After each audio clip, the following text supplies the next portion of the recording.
In 1977, a group of young girls arrived at summer camp in rural Oklahoma, excited for tents, crafts, and campfire songs. By sunrise, 3 of them were dead. Their brutal murders shocked the nation, and 40 years later, the case still casts a shadow over Camp Scott. What really happened that night in the woods? Hello, it's me again, True Crime Echo. Welcome to my channel. Today we are looking at the Oklahoma Girl Scout murders.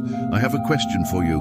Do you remember where you were when you heard about the Oklahoma Girl Scout murders? Maybe you were too young to remember.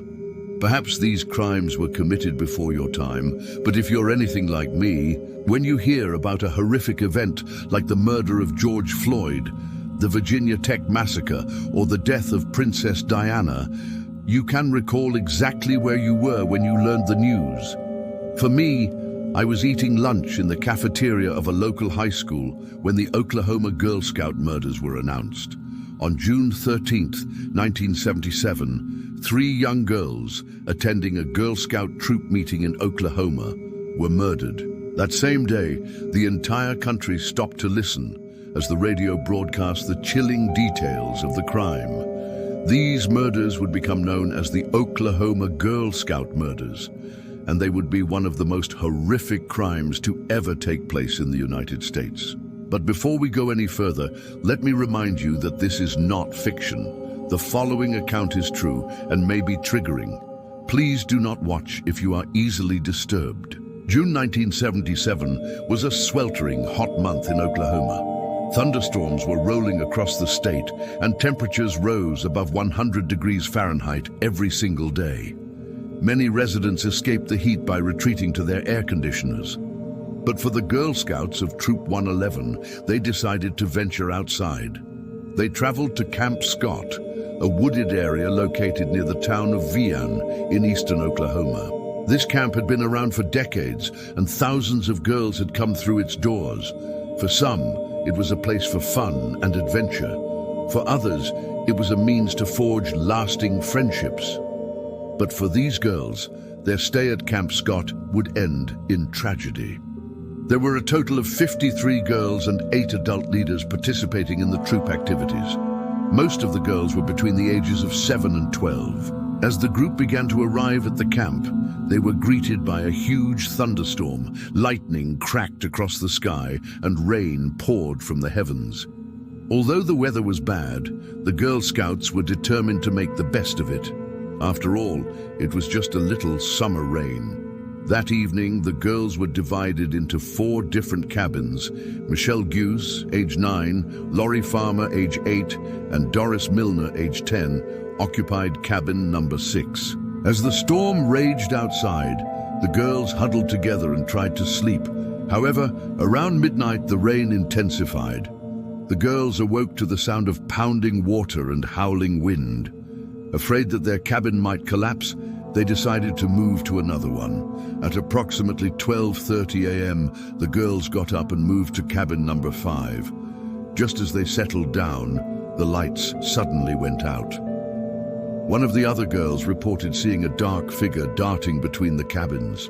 She told her counselors, but they dismissed her story as a child's fantasy. By 3 a.m., the rain had stopped and the clouds had cleared away. When the girls in cabin number 5 realized that their original cabin was dry, they decided to go back. They unzipped the tent flap and stepped outside. What they saw next would haunt them for the rest of their lives. Standing in front of them was a man holding a knife. In his other hand was a flashlight. He looked at the girls for a moment and then lunged forward. The girls screamed and ran for their lives. The man pursued them, stabbing the first girl he caught. The other 2 managed to escape, but they could hear the man pursuing them. As the girls ran through the darkness, they tripped and fell. The man approached and stabbed both of them. The 3 girls were only yards away from their cabin when they were attacked. Somehow, they managed to drag themselves inside. The other Girl Scouts awoke and immediately called for help. When the counselors arrived, they saw that 2 of the girls had already died. The third was still alive, but she quickly succumbed to her injuries. The counselors immediately contacted the police and an investigation was launched. One of the main suspects was a 36-year-old criminal named Jean Leroy Hart. Hart was a former employee of the Girl Scouts and had been convicted of assaulting 2 young girls in the past. Police arrested him in connection with the murders, but he denied any involvement. Hart claimed that he had been in a cave at the time of the murders and could prove it. When police searched the cave, they found food and blankets, indicating that Hart had been living there. However, they also found items belonging to the victims. The prosecution argued that Hart had kidnapped the girls, taken them to the cave, and then released them. However, the girls had been stabbed multiple times and had defensive wounds on their hands. This suggested that they had fought back against their attacker. If Hart had been their assailant, the items in the cave would make sense. However, the items were so similar to those owned by the victims that it seemed unlikely that Hart was innocent. In 1979, Hart was brought to trial. The judge allowed the media to broadcast audio of the trial. During the proceedings, the jurors listened intently as witnesses described the horrific crime scene. At one point, a juror was heard sobbing uncontrollably. The defense attorney argued that the evidence against Hart was circumstantial and that there was reasonable doubt as to his guilt. The jury deliberated for less than 2 hours and returned a verdict of not guilty. After hearing the verdict, Hart fled the courtroom in tears. He was later interviewed by reporters and said that he was glad to finally be free. The police continued to investigate the case, but no other arrests were ever made. In 2008, Hart's attorneys requested that DNA testing be done on the evidence collected from the cave. The results showed that the blood found in the cave did not belong to the victims. This raised questions about whether Hart was actually guilty. However, the testing was inconclusive, and the case remains unsolved to this day. Michelle, Laurie, and Doris were laid to rest in a cemetery in Oklahoma City. Their headstones are covered with flowers and notes left by visitors.